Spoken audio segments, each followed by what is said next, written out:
Hello, everyone. I'm Kevin. We've been getting some comments lately that maybe we might be using AI voices in some of our videos. I'm not really sure if that's a compliment or not, but I wanted to come on here and just let you see for yourself that I'm a real, live, breathing human. So I hope this clears things up for you a little bit. Thanks for the comments. Keep them coming, and we'll see you in the videos.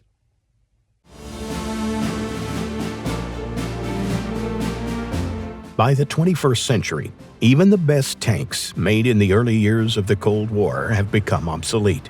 German Leopards, Soviet T-54s, British Centurions, all of them were made in the times before battlefields became saturated with numerous anti-tank weapons like missiles and drones.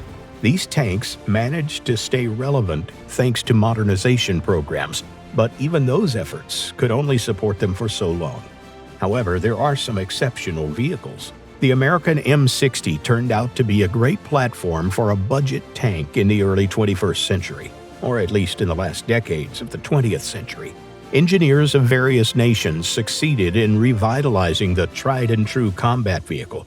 It had just enough potential for a second chance. Admittedly, American companies also considered a modernization for their tank, but most of their initiatives found no support among the military. Only a few were greenlit, like a hybrid of two tanks belonging to different generations proposed by General Dynamics.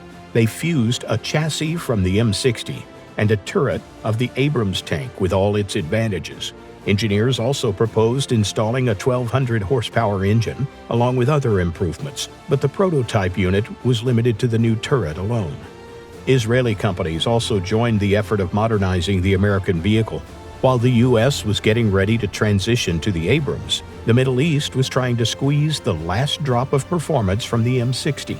It received a new transmission that was similar to the one on the Merkava tanks, a more powerful Continental engine, remotely controlled machine guns, and new digital communication systems. The engineering teams were going to give a tank from the 1960s everything it was missing. Despite the impressive new upgrades, the Israeli military ended up switching to tanks produced locally. Israel Military Industries didn't want to waste the modernization effort, so they tried to export the model and compete with General Dynamics for clients. Turkey was a major potential buyer. It had one of the largest armies in Europe that was also underarmed and quite outdated at the time. The nation received a few hundred M60 tanks after the Cold War was over, when the United States was looking for a place for its outdated vehicles. On a 2001 show, General Dynamics presented the 120S prototype that featured a turret from the Abrams. The Israeli company proposed one of its own Sabra tanks, with a new power plant, digital equipment, add-on armor, and a 120mm smoothbore cannon. The American vehicle had a price tag that was very close to contemporary tanks, while the Israeli model was a bit more balanced and budget-oriented. Besides, Israel was ready to establish a factory in Turkey to produce their model locally. It was only natural that they ended up winning the contract. The M60 remains one of the main Turkish tanks even today. It has proven its worth in military operations and showed a great price-to-performance ratio. The Turkish army doesn't seem to be looking to replace it. On the contrary, it's considering further modernization projects. One such project was the AMBT.